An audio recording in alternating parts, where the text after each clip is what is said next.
بھائی بزرگ اور دوستوں، یہاں صرف اظہاری کے لیے چندہ کیا جائے کیونکہ اس میں خرچ ہوتا ہے، مائک کا انتظام، ڈیکوریشن، صفائی وغیرہ، اس لیے صرف عیدگاہ کے لیے ہی چندہ دیا جائے اور دل کھول کر اس کا تعاون کیا جائے۔ الحمد لله نحمده ونستعينه ونستغفره ونؤمن به ونتوكل عليه ونعوذ بالله من شرور أنفسنا ومن سيئات أعمالنا، من يهده الله فلا مضل له ومن يضلله فلا هادي له، ونشهد أن لا إله إلا الله وحده لا شريك له، ونشهد أن سيدنا ومولانا محمدا عبده ورسوله، أرسله بالحق بشيرا ونذيرا بين يدي الساعة، من يطع الله ورسوله فقد رشد، ومن يعصيهما فإنه لا يضر إلا نفسه. أما بعد فأعوذ بالله من الشيطان الرجيم، بسم الله الرحمن الرحيم.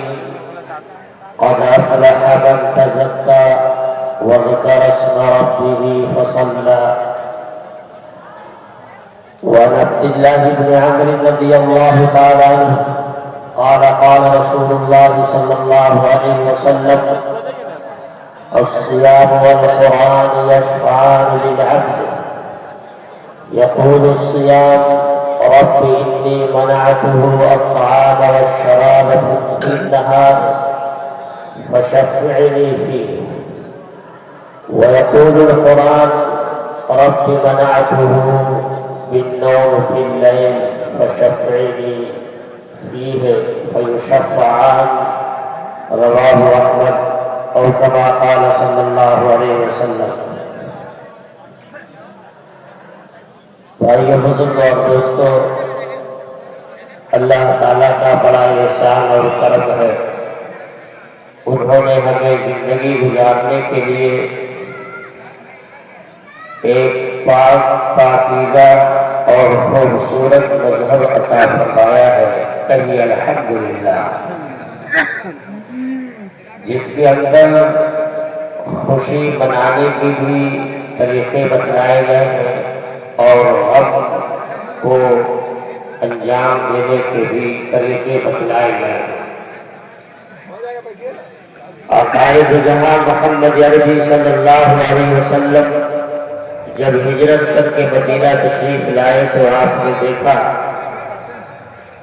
لوگ خوشیاں منا رہے ہیں، کھیل کود میں لگے ہوئے ہیں، مجلسیں لگی ہوئی ہیں، لہو و لعب، گانے بجانے۔ آپ نے فرمایا یہ کیا چیز ہے؟ انہوں نے عرض کیا یا رسول اللہ، اسلام کی آمد سے پہلے، اسلام کے آنے سے پہلے ہم لوگ زمانے جاہلیت میں اسی طرح کی خوشی منایا کرتے تھے تہوار کے طور پر۔ تو آپ نے یہ فرمایا کہ اس طرح سے تہوار منایا کرو۔ آپ نے سال میں 2 بار عید الفطر کے موقع پر اور دوسرے عید الاضحیٰ کے موقع پر تہوار منانے کے طریقے بھی بتلائے۔ اب آپ غور کیجیے کتنا خوبصورت مذہب ہے الحمدللہ کہ ہمارے تہوار منانے کی شروعات بھی 2 رکعت نماز سے ہوتی ہے جو شکرانے کے طور پر پڑھی جاتی ہے کہ نہیں؟ ہمارے تہوار منانے کے طریقے گانے بجانے موج مستی سے شروع نہیں ہوتے ہیں، بلکہ 2 رکعت نماز کے ذریعے شکرانے کے طور پر ادا کرنے کے بعد اس کی شروعات ہوتی ہے۔ گویا اس بات کی علامت ہے کہ ہماری خوشی بھی اللہ کی اطاعت اور اللہ کی عبادت میں ہی شروع ہوتی ہے۔ اللہ ہمیں اسی کے ساتھ جینے اور مرنے کی توفیق عطا فرمائے۔ میں اپنی طرف سے اور تمام لوگوں کی طرف سے آپ لوگوں کے لیے اس عید سعید پر مبارکباد پیش کرتا ہوں اور اپنے برادران وطن ہندو بھائیوں کو بھی نیک خواہشات پیش کرتا ہوں اور دعا کرتا ہوں کہ اللہ تعالیٰ امن و امان بھائی چارے کے ساتھ اس ملک ہندوستان کے اندر زندگی گزارنے کی توفیق عطا فرمائے۔ بھائی آدھا گھنٹے ہے، اس آدھے گھنٹے کے اندر صرف دو باتیں عرض کرنی ہے۔ ایک تو وہ لمبی حدیث ہے جو حضرت عبداللہ بن عباس رضی اللہ تعالیٰ عنہما سے مروی ہے۔ انہوں نے فرمایا کہ امام الانبیاء محمد رسول اللہ صلی اللہ علیہ وسلم کی زبان رسالت سے میں نے سنا، آپ نے ارشاد فرمایا کہ اللہ تعالیٰ پورے سال جنت کو خوشبو کی دھولی دیتا ہے اور شروع سال سے لے کر اخیر سال تک، رمضان کی شروعات تک جنت کو خوشبوؤں کی دھولی دی جاتی ہے۔ اور جب رمضان کی پہلی تاریخ ہوتی ہے تو اللہ تعالیٰ حضرت جبرائیل علیہ السلام سے فرماتے ہیں کہ دنیا میں جاؤ اور جانے کے بعد جتنے بھی سرکش شیاطین ہیں اس کو پکڑو اور بیڑیوں سے جکڑو، گلے کے اندر پاؤں ڈال کر اسے سمندر میں پھینک دو تاکہ ہمارے محبوب کی امت کے روزوں کو خراب نہ کرے۔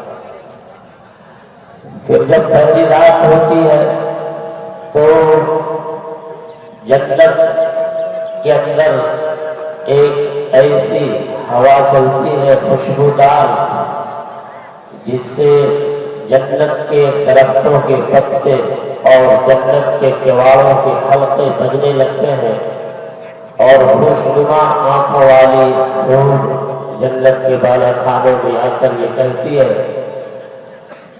یا رضوان، اے جنت کے مالک یہ بتاؤ یہ کون سی رات ہے؟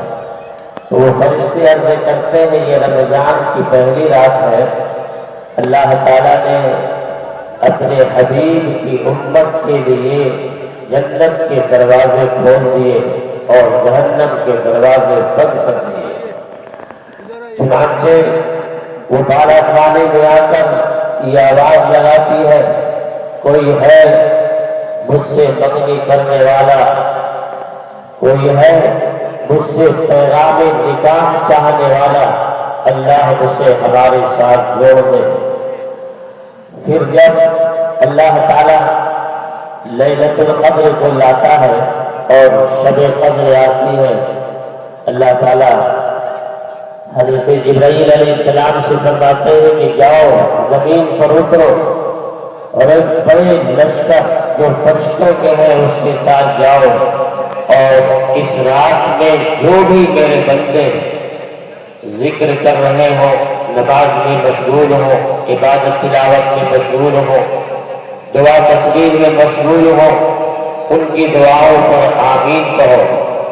لہذا حضرت جبرائیل علیہ السلام دنیا میں تشریف لاتے ہیں، ان کے ہاتھ 200 بازو ہوتے ہیں، صرف اس دن 2 بازو کھولتے ہیں، ایک مشرق کی طرف اور دوسرے مغرب کی طرف۔ سبز جھنڈا حضرت جبرائیل علیہ السلام کا کعبے کے اوپر نصب کرتا ہے اور پھر فرشتوں کو حکم دیتا ہے کہ جاؤ جو لوگ اللہ کے بندے اللہ کی عبادت میں مشغول ہیں ان کے دعاؤں پر آمین کہو۔ سلام ہی حتی مطلع الفجر، یہ دعائیں اور یہ آمین اور اللہ کی طرف سے یہ آواز، اللہ کی طرف سے یہ صدائیں بلند ہوتی ہیں۔ کوئی ہے مانگنے والا اسے عطا کرو، کوئی ہے بخشش چاہنے والا اس کی بخشش کی جائے، کوئی ہے بیماریوں سے شفا چاہنے والا اسے شفا دیا جائے، کوئی ہے پریشان حال جس کی پریشانی کو دور کیا جائے، تنزل الملائكة والروح فيها بإذن ربهم من كل أمر سلام هي حتى مطلع الفجر. یہ آواز اذان فجر تک دی جاتی ہے اور اللہ اپنے بندوں پر اپنی رحمت کو نشان فرماتا ہے. پھر جب صبح کی اذان ہوتی ہے حضرت جبرائیل علیہ السلام فرشتوں سے فرماتے ہیں چلو کوچ کرو اور اپنی اپنی منزلوں کی طرف رواں دواں ہو جاؤ. وہ فرشتے عرض کرتے ہیں اے میرے سردار، اے فرشتوں کے سردار روح الامین جبرائیل، یہ تو بتلاؤ اللہ نے امت احمد کے ساتھ کیا معاملہ فرمایا ہے. حضرت جبرائیل علیہ السلام ارشاد فرماتے ہیں اللہ نے ان تمام کی مغفرت فرما دی ہے سوائے 4 لوگوں کو اللہ نے معاف نہیں کیا، اللہ نے بخشش نہیں کی، اس کی کوئی معافی نہیں ہے. شب قدر میں اللہ کی طرف سے اترنے والی رحمت بھی اس کے گناہوں کو معاف نہیں کر سکتی ہے. اللہ کی بے شمار برکتیں اور رحمتیں بھی اس کے گناہوں کو نہیں بھول سکتے ہیں. صحابہ نے عرض کیا یا رسول اللہ وہ کون 4 لوگ ہیں جن کی مغفرت نہیں ہوتی؟ سنو بھائیو بزرگ اور دوستو، دل کے کان سے سنو. اللہ کے رسول صلی اللہ علیہ وسلم نے ارشاد فرمایا مدمن خمر سب سے پہلا آدمی وہ ہے جو شراب کا رسیہ ہو، جو شراب کی عادی ہو اور جو شراب میں مست ہو اور جو شراب کے نشے میں دھت ہو، اللہ اسے معاف نہیں فرماتا ہے. ایک ہوتا ہے شراب ابھی پیا پھر کل پیا پرسوں پیا، وہ نہیں، بلکہ ابھی نشہ ہے اور نشہ کے اوپر نشہ، نشہ کے اوپر نشہ، نشہ کے اوپر نشہ. یہ ہے مدمن خمر، عربی میں اسے بولتے ہیں مدمن خمر. جو شراب کی عادی ہو، جو شراب کا رسیہ ہو اور جو شراب کی نشے میں مست ہو اور جو شراب کے نشے میں دھت ہو، اللہ اسے معاف نہیں فرماتا ہے. انما الخمر والمیسر والانصاب رجس من عمل الشیطان، بے شک شراب، پاسے، ہوئے اور دھت یہ سب کے سب شیطان کے کاموں میں سے ہیں. فاجتنبوہ، لہذا اس سے بچو، لعلکم تفلحون، تاکہ تم کامیاب ہو جاؤ. واطیعوا اللہ واطیعوا الرسول واحذروہ، اور اللہ اور اس کے رسول کی اطاعت کرو اور اس سے ڈرو. اللہ تعالیٰ نے شراب کو حرام کیا ہے. یہ تو کسی بھی مذہب میں جائز نہیں ہے. جب آدمی شراب پیتا ہے اسے گالی اور دعا میں فرق نظر نہیں آتا. جب شراب پیتا ہے بہن اور دوسروں کی بیٹیوں میں فرق نظر نہیں آتا. جب شراب پیتا ہے اسے پانی اور بندگی میں فرق نظر نہیں آتا ہے. جب شراب پیتا ہے تو اس کے سامنے پڑوسیوں کے حقوق یاد نہیں ہوتے. جب انسان شراب پیتا ہے تو اس میں اور جانوروں میں کوئی فرق نہیں ہوتا. اللہ نے شراب کو حرام کیا ہے. بنص قطعی قرآن کی روشنی میں شراب حرام ہے. تو ایک مدمن خمر، دوسرے واقع لوالدی، ماں اور باپ کے نافرمان، اور تیسرے قاطع رحم، صلہ رحمی کو توڑنے والا، رشتہ داروں کو کاٹنے والا، رشتہ داری کو توڑنے والا. اور چوتھی چیز ہے آپس میں بغض رکھنے والا، آپس میں بغض رکھنے والا. بغض کا مطلب یہ ہے دو آدمی میں کبھی جھمیلا ہو جاتا ہے، بدگمانیاں پیدا ہو جاتی ہیں، چلو معاف کیا، آپ بھی معاف کیا، معاملہ ختم، رفع دفع ختم ہو گیا. یہ کوئی گناہ نہیں ہے. لیکن بغض کا مطلب یہ ہے کہ آدمی دل کے اندر انتقام کی آگ کے شعلہ جوالہ کو بھڑکاتا ہو اور انتظار میں ہو کہ موقع جب ملے گا اپنا انتقام لوں گا، موقع جب ملے گا بدلہ لوں گا. اس کا نام ہے دل کے اندر بغض رکھنے والا. یہ 4 صفات ہیں جس کو عقائد و جہاں امام الانبیاء خاتم النبیین والمرسلین طٰہٰ و یاسین مدثر مزمل رہبر اعظم خلاصہ کائنات نبی رحمت محمد رسول اللہ صلی اللہ علیہ وسلم نے ارشاد فرمایا ہے کہ اللہ کی رحمت اور شب قدر میں گزرنے والی برکتیں بھی اس کے گناہ کو معاف نہیں کرتی ہیں۔ یہ چار بحث الگ الگ ہے، یہ چار موضوع الگ الگ ہے، اس کے لیے کافی وقت چاہیے۔ صرف ایک چیز کو موضوع بحث بنا رہا ہوں جو اس وقت معاشرے کے اندر بہت بڑا چیلنج بن چکا ہے، جو معاشرے کے اندر ایک آگ بن چکی ہے، جس نے معاشرے کو اور جس نے ساری سوسائٹی کو اپنے لپیٹ میں لے لیا ہے، وہ وعاقل والدین، ماں اور باپ کے نافرمان۔ یاد رکھنا، میرے آپ کے کل کائنات کے نبی امام الانبیاء محمد رسول اللہ صلی اللہ علیہ وسلم ارشاد فرماتے ہیں، ماں اور باپ کے حقوق اللہ کے بعد سب سے بڑا حق ہے۔ اگر اس زمین پر، اس روئے زمین پر، اس نیلے آسمان کے نیچے اگر خدا اور رسول کے بعد کوئی بڑا دیوتا ہو سکتا ہے، اگر اللہ اور اس کے رسول کے بعد کوئی ہو سکتا ہے تو وہ ماں اور باپ کا سایہ ہے، جن کی دعائیں پیاری ہوتی ہے، جن کی ادائیں پیاری ہوتی ہے اور جن کی خدمت بلا معاوضہ ہوتی ہے اور جن کی دعائیں کوئی معاوضہ نہیں رکھتی ہیں، اس کا نام ماں اور باپ ہے۔ نوجوانوں، اگر درخت پھل دینا چھوڑ دے پھر بھی وہ درخت کامیاب ہے، کیونکہ اس سے سایہ حاصل کیا جاتا ہے۔ اگر باپ کمانے کے لائق نہ رہے، اس کا وجود تمہارے لیے رحمت اور سعادت ہے، اس کی دعائیں تمہارے لیے ڈھال ہے، اس کی دعائیں تمہارے لیے بلاؤں کے لیے بہت بڑی رکاوٹ ہے، اس کی دعائیں تمہاری کامیابی اور عروج کے لیے بہت بڑی چیز ہے۔ اس لیے ماں اور باپ کی قدر کر لیں۔ جب ماں اور باپ کا سایہ سر سے اٹھ جائے گا تب احساس ہوگا کہ ماں اور باپ کتنا بڑا دیوتا تھا، ماں اور باپ کتنی بڑی دولت تھی۔ حضرت موسیٰ علیہ السلام اتنے بڑے جلیل القدر پیغمبر ہیں، بہت بڑے طاقتور۔ حضرت موسیٰ علیہ السلام دور پہاڑ پر جاتے ہیں اللہ سے ہم کلامی کے لیے، اور اللہ سے ہم کلام ہوتے ہیں۔ جب ان کی ماں کا انتقال ہوا تو اللہ نے فرمایا، موسیٰ ذرا دور پہاڑ پر سنبھل کر آنا، جس ماں کی دعائیں تمہیں گرنے سے بچاتی تھی اس ماں کا سایہ اٹھ چکا ہے، اس ماں کا جنازہ اٹھ چکا ہے، اس ماں کا سایہ اٹھ چکا ہے۔ اس لیے دور پہاڑ پر آنے سے پہلے ذرا سوچ لینا اور سنبھل کر آنا، کیونکہ تمہاری ماں کا سایہ اٹھ چکا ہے۔ ماں اور باپ اتنی بڑی دولت ہے، اتنی بڑی دولت ہے۔ علماء نے لکھا ہے کہ جائز امور میں اور مباح امور میں اس کی اطاعت کی جائے گی۔ اگر ماں اور باپ مشرک ہو، دوسرے دھرم کے ماننے والے ہو، پھر بھی ماں اور باپ کی خدمت کی جائے گی، اور اس کا ادب بہرحال قابل مسلم ہے، اس کی تعظیم بہرحال قابل تسلیم ہے۔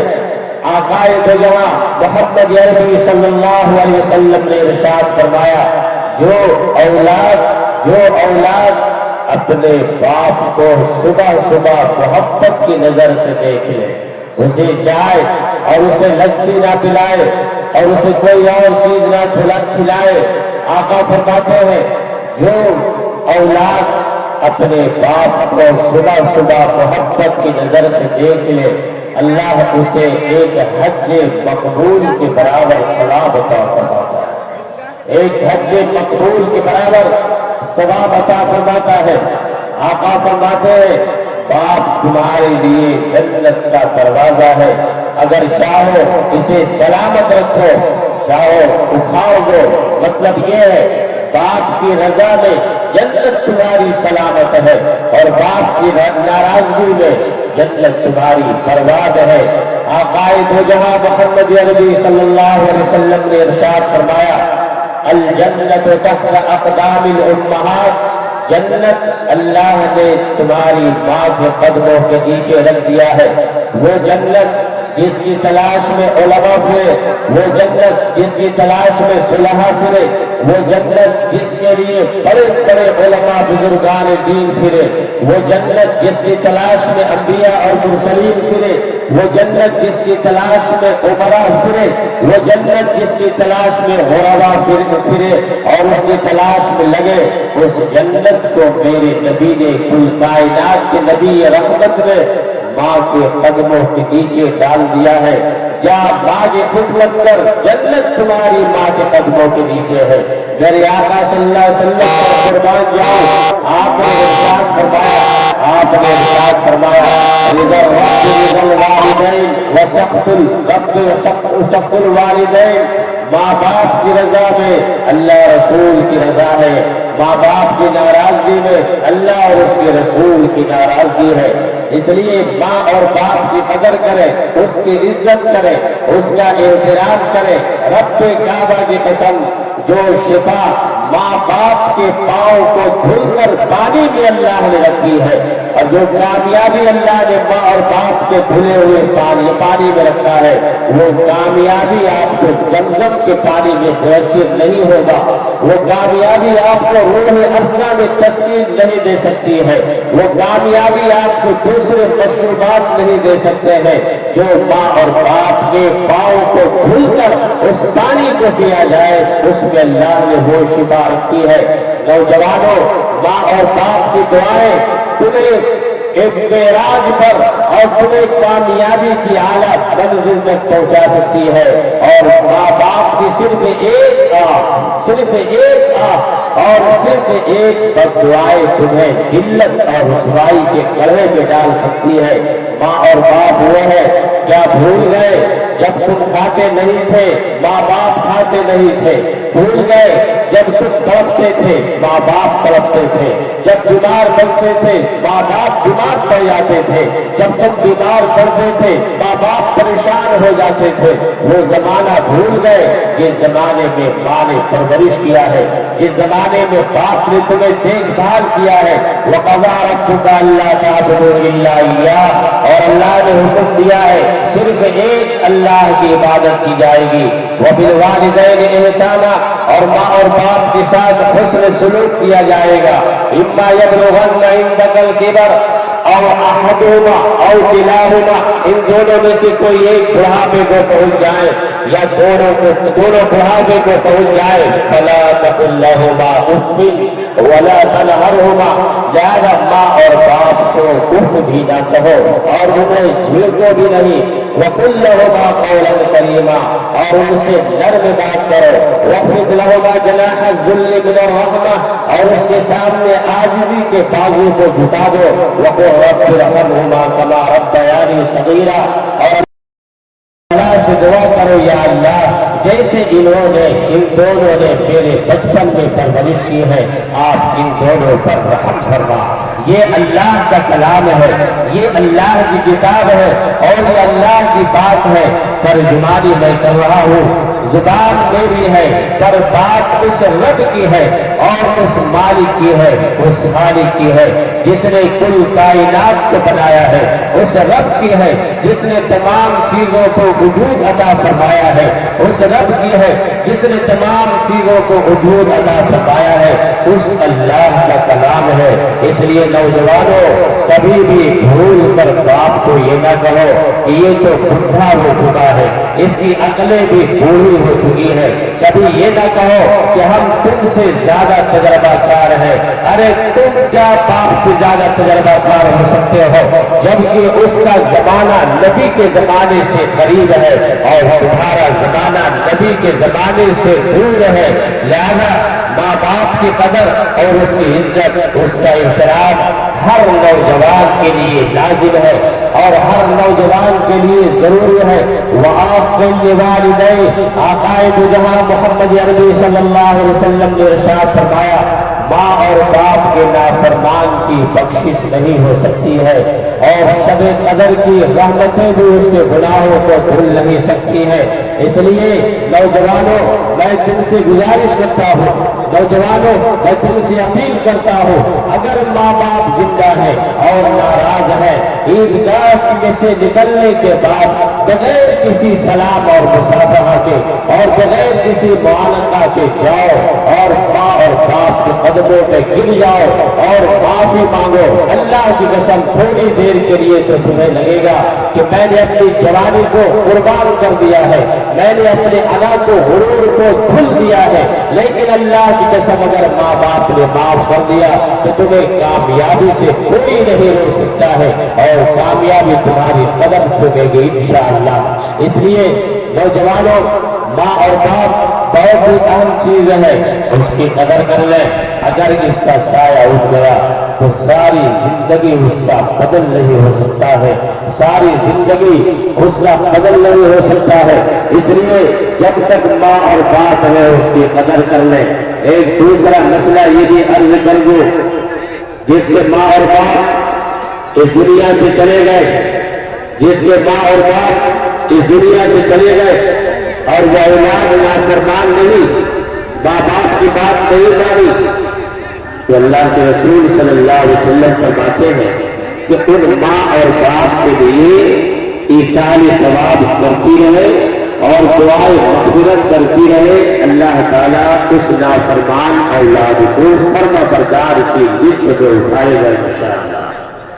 ایک تو یہ ہے، اور دوسری چیز یہ ہے کہ بہترین سلوک اور بہترین معاملہ باپ کے مرنے کے بعد اس باپ کا تعلق جس آدمی سے رہا ہے اور جس انسان سے دوستی رہی ہے، اس آدمی کے ساتھ حسن سلوک کرنا، حال احوال پوچھنا، چائے پلانا، اس کی خدمت کرنا ایسے ہی ہے جیسے اپنے باپ کے ساتھ حسن سلوک کرنا۔ تو یہ دو آپشن اور دو چیزیں ہیں جو نافرمان اولاد کو فرما بردار بنا سکتی ہے۔ ایک تو ماں اور باپ کے چلے جانے کے بعد ان کے دوستوں کے ساتھ حسن سلوک کرنا، اور دوسرے ماں اور باپ کے چلے جانے کے بعد اس کے لیے دعائے مغفرت کرنا، ایصال ثواب کرنا، یہ باپ کے ساتھ حسن سلوک کرنے کے برابر ہے، اور اللہ اسے فرما برداروں میں سے اٹھائے گا۔ اللہ پاک ہمارے ماں اور باپ کے بھی سائے کو تعبیر قائم فرمائے، اور آپ حضرات کے ماں اور باپ کے سائے کو بھی تعبیر قائم فرمائے، سائے شفقت کو برقرار رکھے، جس کے ماں اور باپ کے رحمت کے سائے اٹھ گئے ہو، اللہ ان کے ماں اور باپ کی مغفرت فرمائے اور ان کی قبروں کو نور سے بھر دے۔ دوسری بات، عقائد جناب محمد عربی صلی اللہ علیہ وسلم ارشاد فرماتے ہیں، الصیام والقرآن یشفعان للعبد، یہ روزہ اور یہ قرآن بندوں کے لیے سفارشی ہے اور بندوں کے لیے شفاعت کرنے والا ہے، اس کے حق میں سفارش کرنے والا ہے۔ کیا کہے گا؟ یقول الصیام رب انی منعته الطعام والشراب فی النہار فشفعنی فیہ، اے میرے رب میں نے اس بندے کو دن میں کھانے اور پینے سے روکے رکھا، لہذا میری شفاعت کو قبول فرما۔ ويقول القرآن رب منعته بالليل فشفعني فيه، اے میرے رب میں نے اسے رات میں جاگے، میں نے اسے رات میں سونے سے روکے رکھا، لہذا میری شفاعت اس کے حق میں قبول فرما۔ فیشفعان، لہذا روزہ بھی سفارشی بن کر آئے گا اور قرآن بھی سفارشی بن کر آئے گا، اور دونوں کی سفارش کو اللہ قبول فرمائے گا۔ اللہ تعالیٰ اپنے فضل و کرم سے ہمارے لیے بھی، آپ کے لیے بھی روزہ اور قرآن کو سفارشی بنائے، نہ کہ فریق مخالف اور مدعی۔ لعالی مسروع من احادیث الموضوع، یہ کتاب ہے حدیث شریف میں جو غلط باتیں اور غلط باتیں منسوخ کی جاتی ہیں، لکھی جاتی ہے، اس کی ایک کتاب ہے لعالی مسروع من احادیث الموضوع۔ اس کے اندر لکھا ہوا ہے یہ روایت، بزار کی روایت سے یہ بات لکھی ہوئی ہے، اور حضرت شیخ الحدیث مولانا زکریا صاحب رحمۃ اللہ علیہ نے فضائل قرآن، فضائل اعمال کے اندر فضائل قرآن میں حدیث نمبر 24 کے اندر اس کو ذکر کیا ہے، جس کو دیکھنا ہو دیکھ سکتے ہیں۔ فرماتے ہیں کہ جب انسان مر جاتا ہے تو مرنے کے بعد اس کے رشتہ دار، احباب لوگ اس کی تجہیز، تکفین کی تیاری کرتے ہیں۔ کوئی بانس اکٹھا کر رہا ہے، کوئی کپڑے کفن کے لیے، کوئی خوشبو، اور ادھر اس میت کے سرہانے میں ایک خوبصورت شکل میں انسان ہوتا ہے اور وہ ساتھ ساتھ ہوتے ہیں۔ جب قبر کے اندر دفن کیا جاتا ہے تو وہ انسان بھی اس میت کے ساتھ جاتا ہے، اور لکھا ہوا ہے کہ کفن اور سینے کے درمیان، ادھر دیکھیں، کفن اور سینے کے درمیان میں وہ حائل ہو جاتا ہے۔ پھر جب لوگ منہا خلقناکم وفیہا نعیدکم ومنہا نخرجکم تارۃ اخری، میں نے تمہیں مٹی سے بنایا اور مٹی میں لوٹایا اور مٹی سے دوبارہ اٹھاؤں گا، ومنہا نخرجکم تارۃ اخری، مٹی سے دوبارہ اٹھاؤں گا۔ یہ دعائیں پڑھ کر لوگ 40 قدم ہٹتے ہیں۔ اچانک منکر نکیر بادلوں کو اٹھاتا ہوا اور برستا ہوا اس قبر میں پہنچتا ہے۔ آنے کے بعد دیکھتا ہے کفن اور سینے کے درمیان ایک انسان حائل ہے۔ وہ منکر نکیر کہتے ہیں ہٹ جاؤ، میں یکسوئی میں اس سے سوال کرتا ہوں اور سوال کرنا چاہتا ہوں۔ وہ کہتا ہے تم اگر سوال پر مامور ہو سوال کرو، لیکن میں اس میت کو چھوڑ نہیں سکتا، یہ میرا ساتھی ہے، یہ میرا دوست ہے، میں اسے اکیلا نہیں چھوڑ سکتا یہاں تک کہ میں اسے جنت میں داخل کرا دوں۔ لہذا وہ منکر نکیر فرشتوں سے سوال کرتے ہیں۔ جواب کے بعد وہ انسان اس میت سے کہتا ہے میں ہوں وہ قرآن جو تم کبھی صبح میں، کبھی شام میں، کبھی رات میں، کبھی دن کے اجالے میں، کبھی رات کی تاریکیوں میں، کبھی بلند آواز سے، کبھی آہستہ آواز سے پڑھتے تھے۔